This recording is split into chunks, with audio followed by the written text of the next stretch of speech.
कल हम लोगों ने अपने क्लास के सोशल साइंस के पीरियड में फर्स्ट लेसन पढ़ते समय यूरोप में राष्ट्रवाद के संदर्भ में उसके प्रथम नेशन शब्द पर चर्चा किया था।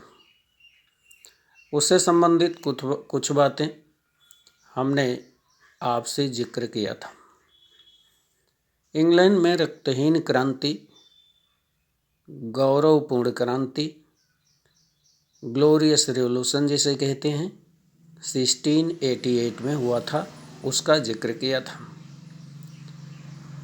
इंग्लैंड और आयरलैंड के बीच एग्रीमेंट, एक्ट ऑफ यूनियन 1707, फ्रांसीसी क्रांति 14 जुलाई 1789 आदि का जिक्र किया था।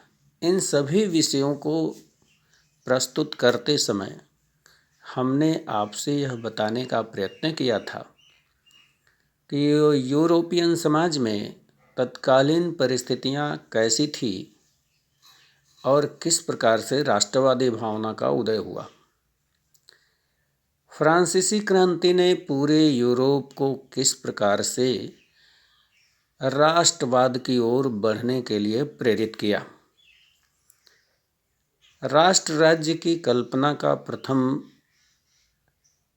कॉन्सेप्ट देने वाला, प्रथम विचार देने वाला अर्नेस्ट रेनन नामक एक फिलासफर था, जिसका जिक्र हमने कल विस्तार से किया था।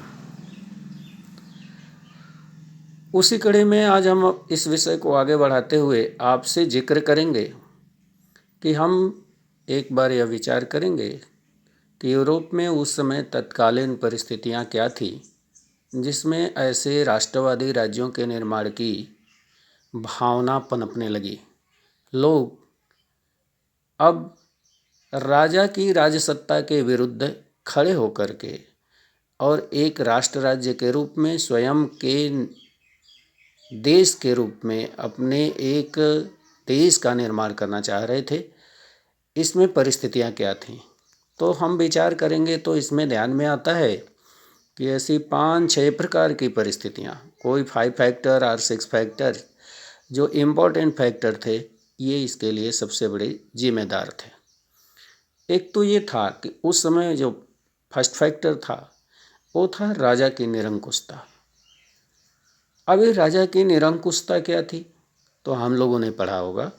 फ्रेंच रिवॉल्यूशन होने का रीजन क्या था, तो ब्रू वंश के शासक लुई 16 के अत्याचारों से त्रस्त जनमानस ने उसके विरुद्ध विद्रोह किया और राजसत्ता के प्रतीक बास्तिल जेल का पतन 14 जुलाई 1789 को कर दिया। क्रांतिकारियों को छुड़ाकर राजा की सेना का पराभव कर वहां की जनता ने फ्रांसीसी क्रांति को पूर्ण किया।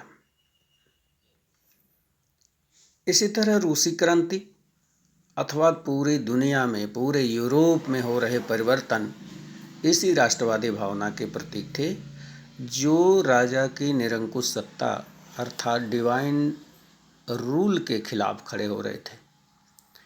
डिवाइन रूल के खिलाफ प्रथम बार किसी ने लीगल सिद्धांत देने का प्रयास किया तो वह था मॉन्टेस्क्यू, जिसने द स्पिरिट ऑफ लॉज में अपने विचार प्रस्तुत करते हुए लिखा कि इलेक्टेड रिप्रेजेंटेटिव जिनके पास ही पावर होनी चाहिए और सत्ता का विभाजन, पावर शेयरिंग 3 पार्ट्स में होनी चाहिए। उसने स्थापित किया लेजिस्लेटिव, एग्जीक्यूटिव और जुडिशरी की थियरी। इस प्रकार से राजा की निरंकुशता के विरुद्ध संपूर्ण समाज खड़ा होने लगा और जो राजा दैवी सिद्धांत को लेकर समाज में अपनी सत्ता स्थापित किए हुए था, व्यभिचार, अनाचार और अत्याचार की पराकाष्ठा तक था, उसके विरुद्ध आम जनता खड़ी हो रही थी।